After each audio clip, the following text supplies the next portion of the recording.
नमस्कार, प्रणाम, हर हर महादेव, जय शिव काशी। आज हम इस वीडियो में आपको ऐसी बात बताएंगे जो आपको समझने की ज़रूरत है।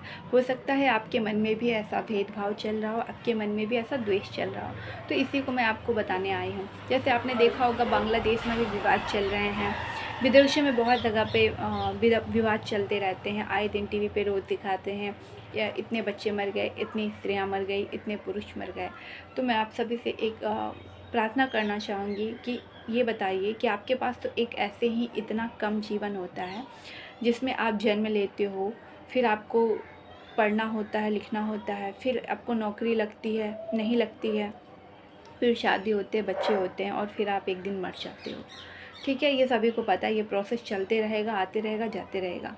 और इतनी कठिन परिश्रम करके आप एक मुकाम पे पहुंचते हो, घर बनाते हो, अपने बच्चे परिवार को सबको बनाते हो, और अचानक से आपका घर कोई तोड़ देता है, जला देता है, और सब कुछ आपसे छीन लेता है। तो सोचिए आपके मन में कितना द्वेष और क्या भावना रह जाती है, और कैसा फील होता है उस इंसान को।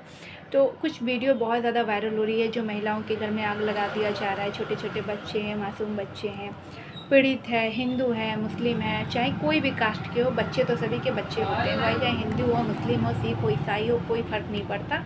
बच्चे सबके बच्चे होते हैं, पत्नी सबकी पत्नी होती है, सभी को अपने परिवार से बहुत प्रेम होता है। तो फिर आप एक बार ये सोचिए कि जो लोग ऐसी चीज़ें करते हैं, क्या उनके परिवार नहीं, उनके बच्चे नहीं, या उनके साथ अगर थोड़ा सा भी ऐसा हो तो उन्हें कैसा फील होगा। तो किसी को दुख पहुंचाने से पहले आप ये क्यों नहीं समझते कि हम जिसे दुख पहुंचा रहे हैं, इसकी पीड़ा क्या है, इसकी संवेदनशीलता कितनी है। तो ऐसा कर्म हम क्यों करें जो हम अपने आप से, भगवान से और लोगों से भी नज़रें ना मिला पाएँ। तो मेरी तो सबसे यही उम्मीद है कि इतनी परेशानी के बावजूद लोग अपने जीवन को यापन कर रहे हैं, व्यतीत कर रहे हैं, उसके बाद आप लोग आए दिन विवादों में घिरे रहना चाहते हैं। मार काट में कुछ नहीं रखा है, एक दिन सबको जाना है, लेकिन एक प्रोसेस से जाना है।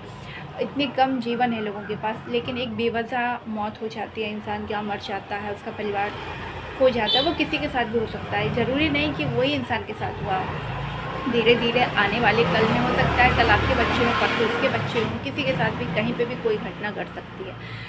प्राकृतिक आपदा हर साल आता है, लाखों लोग मरते हैं, उसके कारण भी लोग अपने आप को बचाने का बहुत सोचिए कि कोशिश करते हैं, फिर भी नहीं बच पाते हैं। और उसमें ये सारे जानबूझ के मर्डर इस तरीके का करना क्या सही है, गलत है, आप लोग कमेंट में ज़रूर बताइएगा।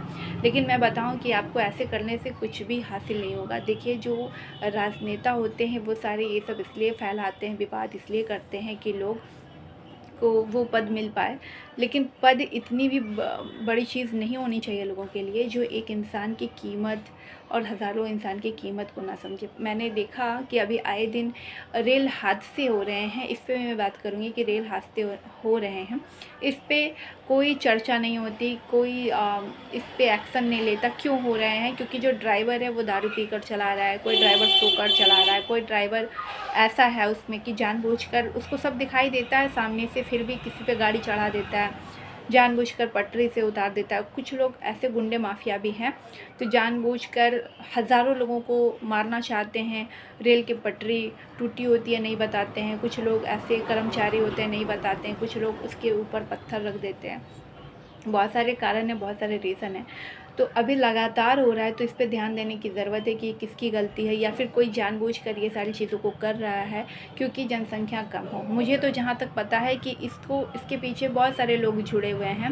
वो ऐसे इसलिए लोग जुड़े हैं कि जनसंख्या को कम करने के लिए वो एक ज़रिया ऐसे बनाते हैं कि वो हादसा दिखाते हैं, लेकिन वो हादसा होता नहीं, हादसा करवाया जाता है।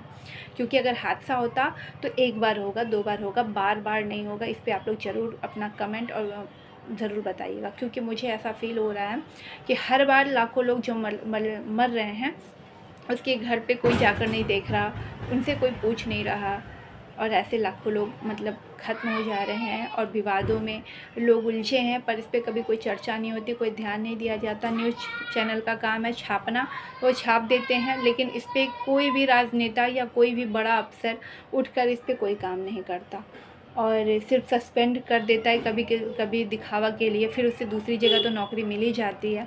ये तो रियलिटी है। लेकिन ये चीज़ आप लोग समझने का प्रयास कीजिए कि जनता जो है उसे पागल बनाया जा रहा है, उनकी मौत हो रही है, ये सब चीज़ों से बचना चाहिए। और जो भी ऐसा करतूत कर रहे हैं, मैं तो उनको श्राप देती हूँ, क्योंकि मैं हमेशा ये कहती हूँ कि जो बुरा करता है उसके साथ भगवान बुरा अवश्य करेगा, और ऐसे लोगों को धरती पर जीने का कोई हक़ नहीं। भगवान उठा ले जाए तो ज़्यादा बेहतर है।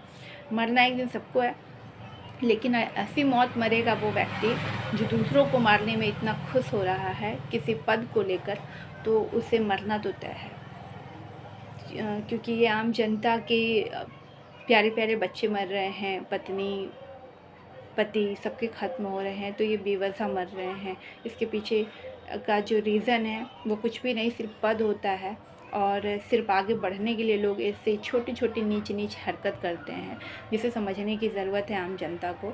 और कहीं इंसान सुरक्षित नहीं है, पैदल में सुरक्षित नहीं है, गाड़ी से नहीं, हवाई जहाज़ से नहीं, हर जगह मौतें हो रही है। तो इसके पीछे का कारण यही है, जनसंख्या। तो मैं कहूँगी सभी को कि जनसंख्या आप लोग भी उतना ही पैदा करिए जितना का बचाव हो सके, क्योंकि भारत में जनसंख्या को लेकर मुझे ऐसा लगता है कि हर साल लाखों लोग ऐसे ही मर रहे हैं। अगर जनसंख्या बढ़ती है तो वो हादसा दिखाकर मर्डर ही होता है एक प्रकार का, और इस पे कोई चर्चा नहीं होती और इस पे कोई मदद नहीं होती। हर हर महादेव, जय शिव काशी।